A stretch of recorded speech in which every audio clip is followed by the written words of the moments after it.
Kjo që po shikoni në foto është fleta e votimit për qarkun më të madh në vend, Tiranën. Fleta më e madhja e miratuar ndonjëherë me përmasa 60 cm e gjatë dhe 30 cm e gjerë. Në përbërje ka 539 kandidat që garojnë përballë njëri tjetrit për të bërë deputetët e legjislaturës së 11 të Shqipërisë. Madhësia e fletës është e njëjtë për të 12 qarqet, me ndryshimin e vetëm për masën e shkrimit, që për nga numrat më i denduri do të jetë në Tiranë.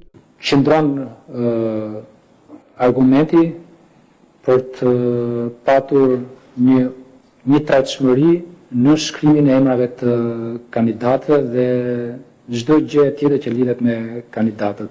Ajo çfarë ngelet e rëndësishme për kandidatët dhe forcat politike është që si asnjëherë tjetër më parë kanë përmbajtjen e fletës votimit gati 15 ditë, gati një muaj në fakt përpara fillimit të fushatës.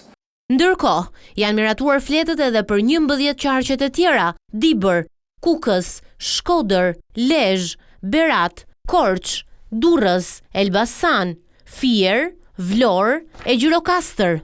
I pari në fletë sipas shortit të hedhur dje është Aleanca për Shqipërinë Madhështore, ndërsa Partia Socialiste mban numrin 5.